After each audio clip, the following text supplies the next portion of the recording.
everyone, once again, and welcome to another episode of Inside IUE Sports.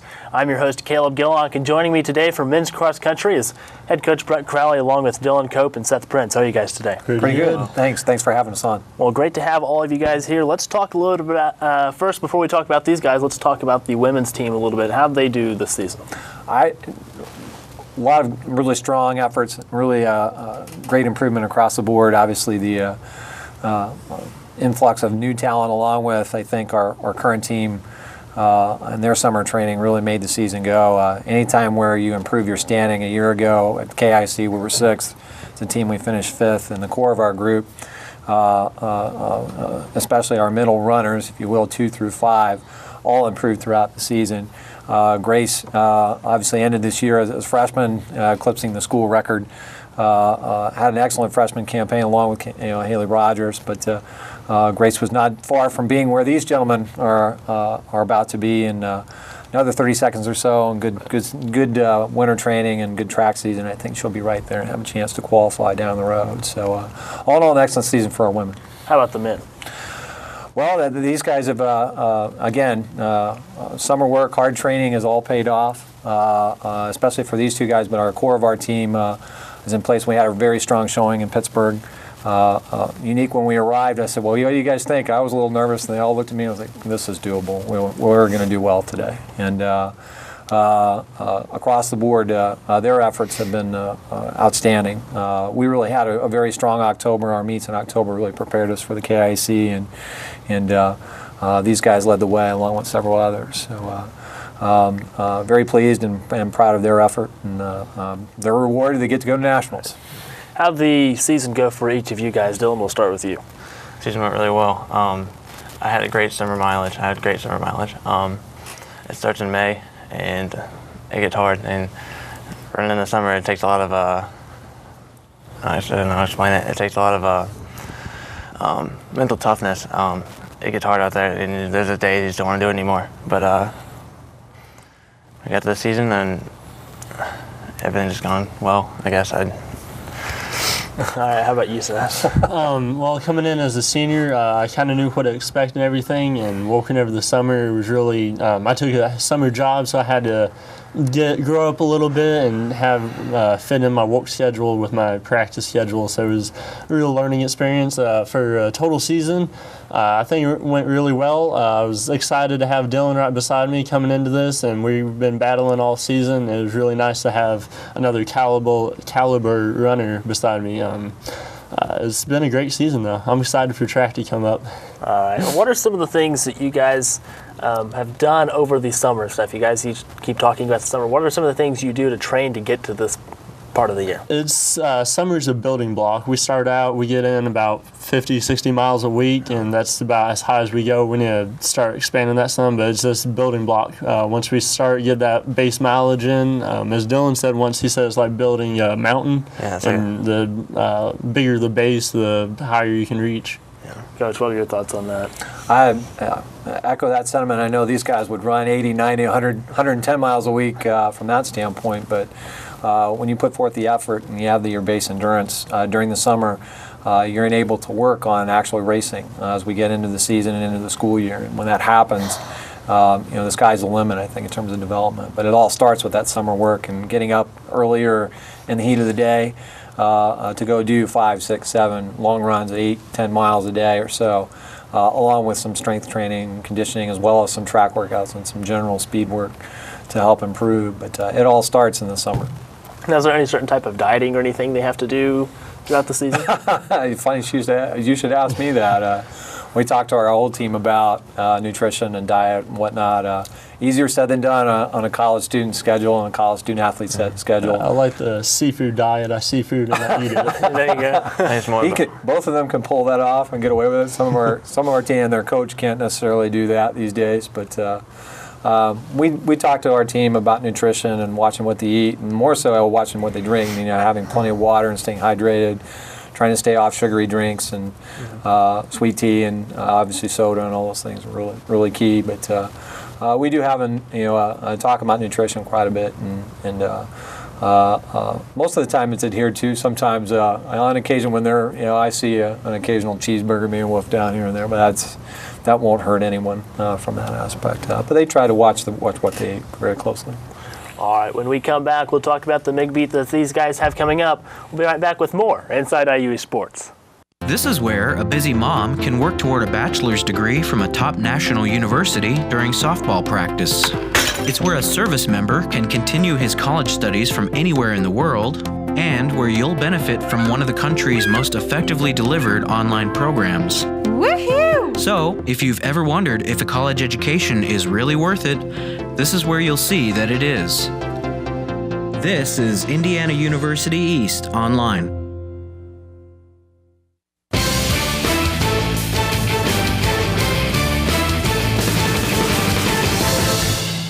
Welcome back to Inside IUE Sports. I'm your host, Caleb Gillock, and joining me from men's cross country is Dylan Cope, Seth Prince, and head coach Brett Crowley. You both have had a great accomplishment here lately, and that's qualifying for nationals. Coach, what does that mean to you to see them qualify at such a high level? Well, I think for them individually, it's a reward for all their hard work. And again, it's something that has to be earned, and for any individual on our team to eclipse that accomplishment and be able to do that and go run against the best of the best in the nation is very special. Same juncture in time, it also says for our team, I think it gives something to shoot for and strive for our team and both of our teams. That going to nationals is a possibility if we work hard, we work together. It's certainly an opportunity, and as our conference again continues to be competitive, we want to be just as competitive and put our team in a position to go to the nationals. But as individuals, I think it's a really special thing, and again, a reward for their hard work. Right. Now, you have to qualify through the conference tournament, correct? Yes. Now, what were some of the things you guys went up against at the conference tournament? Dylan, we'll start with you. This conference tournament, they even announced it at the end. It was the hardest it's ever been, and we had some great athletes this year compete. The conference, the course itself was tough. I mean, the next day, my heels were bruised. The race itself was so challenging. 360 feet of elevation change. We went down 360 feet around there, and we had to climb right back up. Right. But then to qualify on that course against those athletes, it's a great thing. It was a fun experience. Anything else that made it more challenging for you, Seth? Instead of 5 spots like there were last year, there were only 4 spots offered after the first team. So to fit in one of those spots, it was really hard, especially since this is the most individual, is the hardest conference we've been in, and it was tough. Right. Now, you've qualified for nationals before. What's it like to get to go back again? It's a big thing. I believe I'm the first male athlete to have back-to-back nationals to it, and so to have that and kind of have a confidence knowing what's ahead and being able to kind of help Dylan through it, hopefully. I think he'll help me as much as I help him. It's just another race for me, but it's a higher caliber, of course. So I'm real excited. I was, the week before conference, I was looking at the times from all the other schools. I may not supposed to, but I did. And they all had been running real fast times, and it was going to be tough. I was just excited. Now, it's your first time qualifying for nationals. What does it mean to you? It's just, it's amazing. It's just after all the hard work I put in, and we've gone through a lot. It's a long season. It's when you get off the track. It's in like the end of April, and then you just start right into cross country in May. There's a lot of long months, and now that it's all paid off, and this is one of my goals, and it's nice to achieve your goals. Definitely. Now, Coach, what are some of the things they're going to be doing to prepare for the national meet? Well, we've been working for the last 2 weeks. They've had a really good week of practice last week. This week, basically things just to keep the saw sharp and then get ready to travel. We're going to fly out. This will be Dylan's first time on a plane, and so just getting used to that. And then just following the routine, we're going to fly into Kansas City and drive out to Lawrence from there and get settled. There's a schedule and an itinerary the first few days, and they'll go for some nice runs prior to and get the travel legs set and ready to go, and we'll have some good meals while we're out there and do a little sightseeing prior to, and then on race day we'll be ready to go. What's some of the sightseeing things that you guys will be doing? Well, I don't know. That'll be up to them to some degree. Last year, one thing, Colin went with us. He was the basketball fan in us and wanted to see Fog Island Fieldhouse. And Kansas has a really nice running tradition, too. Billy Mills, Jim Ryan, obviously first American to break 4-minute mile and so forth. And so we went to the Kansas Hall of Fame, which is in Fog Island Fieldhouse. So we spent some time rummaging in there. Even the non-basketball fan found it interesting or whatnot. And we exited out the wrong door and actually walked into Fog Island Fieldhouse while I was being prepared for a home game. So it was really kind of a unique experience. So we did those types of things. And University of Kansas is very similar to IU Bloomington, a small college town, and everything kind of revolves around its sports and those types of things. So that was a neat thing that we got to do. Anything in particular that either one of you want to see out there? I've never been, and I'm excited to see it. I've never been. Indiana's as far west as I've ever been, so it'll be cool. It'll be a fun experience. Nothing in particular I want to see. Coach said it'll be your first time flying. Nervous for that at all? Not really. I think I'm more excited than I'm nervous. How about you, Seth? I already know the course, but I'm excited to run it again. It's a very nice course and very fast. It'd be nice to see it again. All right, well, congratulations to both of you for qualifying for Nationals, and best of luck to you as well from all of us here at IU East. We'll be right back with more Inside IU East Sports. Dylan Newman had a terrible dislocated shoulder after a bad dirt bike accident. The long-term solution, surgery and intense rehab. I trusted Reed Orthopedics because they had already fixed my ankle. And within 4 months of my surgery, Dr. Miller and my Reed therapist, April, helped me to regain my motion and most of my strength. Thanks to Reed Ortho, I can get back to what I love. It's all about trust. Right, Dr. Miller?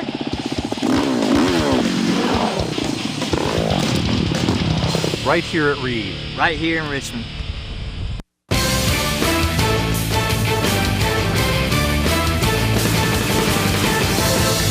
And welcome back to Inside IU East Sports. I'm your host, Caleb Gillock. Joining me is volleyball head coach Abby Niekamp. Abby, how are you? I'm doing okay.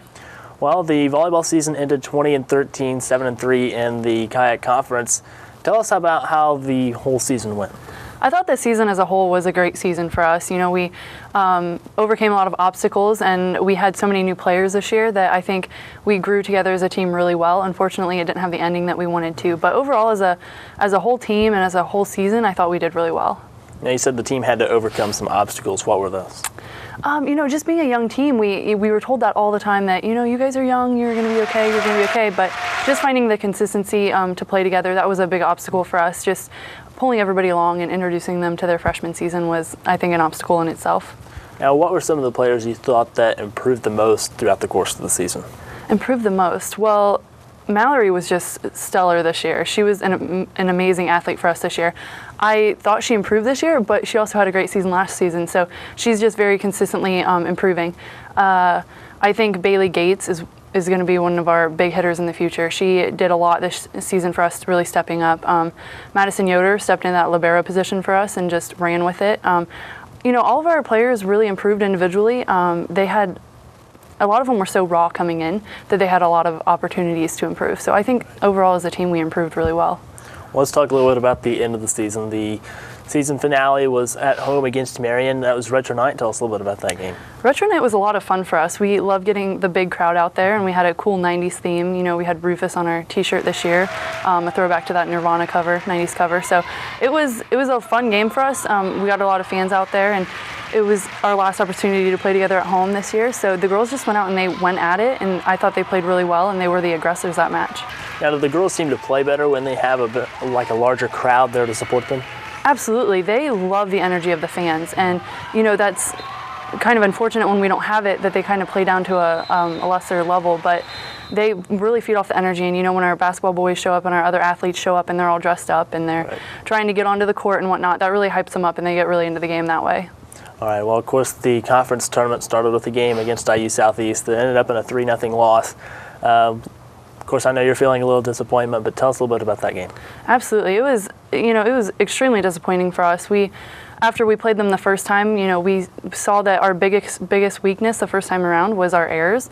You know, we had a ton of serving errors, and not to discredit IU Southeast, they're a great competitor, and you could see that by them making it to the championship match this weekend. But the second time around, we just wanted to eliminate our errors, and it didn't really fall for us that way. It seemed like we couldn't kind of get in our groove. We didn't come quite with the energy that we wanted. It was almost like nerves kind of took over for us. Big conference game, so many young players out on the court, and I think they kind of let that get to them. Even as hard as we tried to fight it, it just wasn't enough. But Southeast played awesome, and we tried to hold our own, and the matches were close, so it's a disappointing loss, but I think we fought. Now, with the season officially being over, what are some of the things that the team will be doing during the off-season? We definitely want to start getting into community service a little bit more and getting back out into the community. Obviously, us coaches will be out recruiting and looking for some stronger players to add to the team. Our team was very shallow this year, so whenever injuries came around, that wasn't a very good thing for us. So, getting back out into the community, we'll start our weightlifting program after Christmas again, and we'll get back in the gym and start working at it really hard again. Yeah, you mentioned the recruiting process. Has that already started? Absolutely. We've been getting recruits in all fall. The girls are extremely excited by some of the girls that we're bringing in. We want girls in the gym that are going to be super competitive and really push each other to work harder. And I think we kind of missed that a little bit this year with kind of the competitiveness in practice. We didn't get to play 6-on-6 too much, which is kind of a disadvantage for us. But definitely recruiting is going to be a huge tool for us this year. Now, has anyone signed or about to sign? We have a few that are on the verge of committing to us, so hopefully in the next couple weeks we'll see some signees. Now, if there's any girls at home watching this episode and they want to play volleyball for IU East, what do you want to say to them, and how do they go through the recruiting process? We love to get as many people here on campus as we can, so just contact us, get in touch with the girls. Our girls are a great tool for us as far as recruiting because they just reach out and they start talking to whoever. We're very open about who we get on campus and making sure that they're the right fit. All right. Thanks, Coach, for joining me, and congratulations on another great season. Thank you. Red Wolves finished the regular season 20-13 and 7-3 in the Kayak Conference. We'll be right back with more Inside IUE Sports.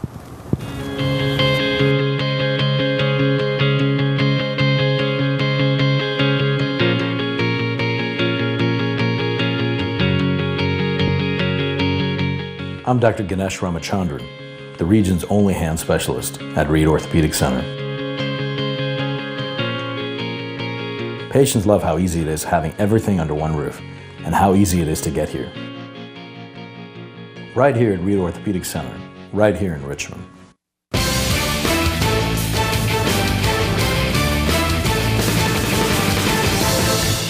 And welcome back to Inside IUE Sports. It's time for Wolf Smack. Wolf Smack is where each of our guests, I'll ask them a question. They each have a chance to answer it. After they each answer, I'll pick a winner, and the winner gets 30 seconds of face time to promote whatever they'd like. Joining me for Wolf Smack is Dylan Cope, Seth Prince, and Brett Crowley. The question is, the NAIA's 5 core values are respect, integrity, servant leadership, sportsmanship, and responsibility. Tell me how your team has already displayed one of those 5 core values during the school year. Seth, we'll start with you. We've already shown responsibility. We have gone and we've helped out with some of the other cross-country high school track meets, and we've been responsible for taking care of the equipment and just helping out people along the day. I know I was out running for the cool down, and during the women's race, one of them had asthma attack, so I was responsible and went under and helped her out, and yet the trainer was responsible for her. So, yeah. As a coach, I'm always pleased with the sportsmanship and the integrity. One of the unique things for our team, and even though I preached about it, our team really responds to when the race is over, making sure we shake hands with our competitors and congratulating people on a good race. That happened especially at the KIC, not only amongst our men, but Morgan Stanley off our women's team showed and demonstrated a lot of poise and a lot of not only great leadership but sportsmanship, saying congratulations, passing out water to those as they finish. As a team, sportsmanship-wise, we all stand at the finish and wait for each other to come in, and I think that's an internal sense of sportsmanship that we have for our team, to watch out for your teammates and cheer them on and wish them well. So sportsmanship, I think, was something that's really come to the forefront for our team this year. It always has been, but it's especially at the KIC this year was really very, very obvious and very, very much demonstrated. All right, Dylan, have you given you a little bit of time to think? You came up with an answer yet? I don't know, we do a lot of things around the community. That's servant leadership, I guess. Nothing in particular comes to mind. I think we're all good people. Right. So it just comes naturally. All right, well, taking a little bit of thought here on it, sportsmanship's always something I like to see. So, Coach, I'll choose you as our winner today on Wolfsmack. You've got some time to promote whatever you'd like. 3 times. Well, first of all, I'd like to say a special thanks to both men's and women's team for an excellent season. They've been, of the 18 athletes that we have, they have been a joy to coach and have been fun to be around. And we've accomplished a lot, not just getting to NAIA Nationals. We won our first home meet this year. We were competitive in several other meets. We had a lot of PRs. School records and school lists have fallen on both sides. And this has probably been the closest knit team I think we've had in cross country, at least. I hope it parlays over into track as well, again, as it has been in the past. So special shout out goes to our cross country team. Again, this has been an extremely fun year, and I look forward to coaching with them again in the future. All right, well, thank you guys for joining me for Wolfsmack. And on today's episode, once again, best of luck to you guys at Nationals. We'll be right back with more Inside IUE Sports.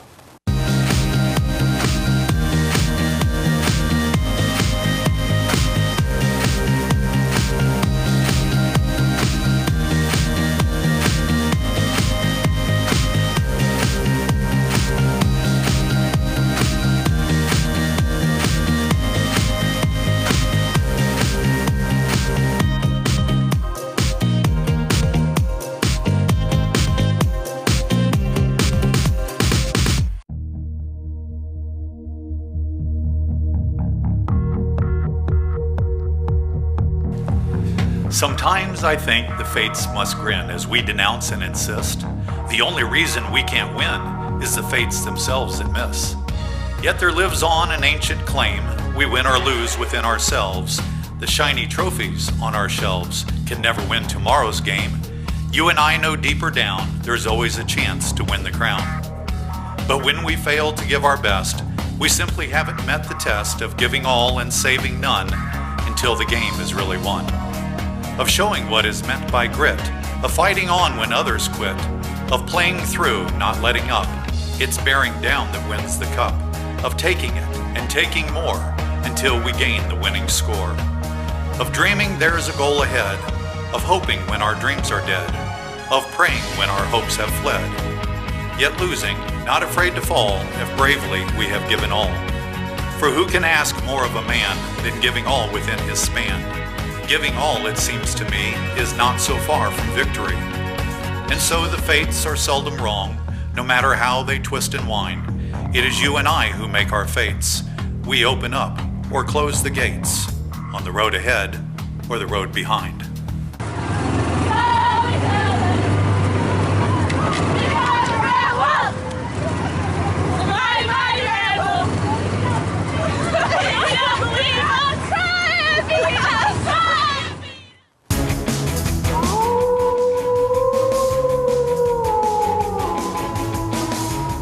And welcome back to Inside IUE Sports. That sound you just heard means that it is time for Wolf Center. Wolf Center is where we take a look back at last week's results and ahead to next week's schedule. You can download the Wolf House sound that you just heard for free on your iPhone or Android device by going to the iTunes App Store or the Google Play Store to download the free IU East Athletics app. Now let's take a look back at last week's IU East results. On November 11th, the men's basketball team took a win at their homecoming game, 93-70 over Wilberforce. Tyler Fangman had 21 points for the Red Wolves. Also on November 11th, the women's basketball team defeated Wilberforce 92-72. Mackenzie Campbell had 23 points for IU East. On November 14th, the volleyball team fell to IU Southeast in the kayak tournament 3-0. Mallory Livingston had 16 kills, 10 digs, and was named Kayak Player of the Year. On November 15th, the men's basketball team defeated IU South Bend 75-70. Jason Ray had 13 points for the Red Wolves. On November 15th, the women's basketball team beat Denison 74-67 at the Quaker Classic. Kayla Schaefer had 15 points for IU East. Then on November 16th, the women's basketball team picked up a 96-79 win over Heidelberg. Kristen Miller had 21 points and was named the tourney MVP. The Red Wolves basketball team now 4-2 on the season. On November 22nd, the men's basketball team will be at the Grace College Classic. Their opponent is to be announced and the game time to be announced as well. On November 22nd, men's cross country will be at the national meet that begins at 12:45 p.m. at the Rimrock Farm in Lawrence, Kansas. Seth Prince and Dylan Cope will represent IU East. On November 22nd, the women's basketball team will be at home against Spring Arbor. Tip-off is at 1 p.m. at Richmond High School. On November 25th, the men's basketball team will be at Great Lakes Christian College. Time is to be announced in Lansing, Michigan. Coverage for that game will be on IUERedwolves.com. On November 28th, the men's basketball team will be at Southern Indiana. That's an 8:30 p.m. tip-off time in Evansville. Will be an exhibition game for IU East. That concludes this week's episode of Inside IU East Sports. I'm your host, Caleb Gillock. Thanks for watching. We'll see you next time.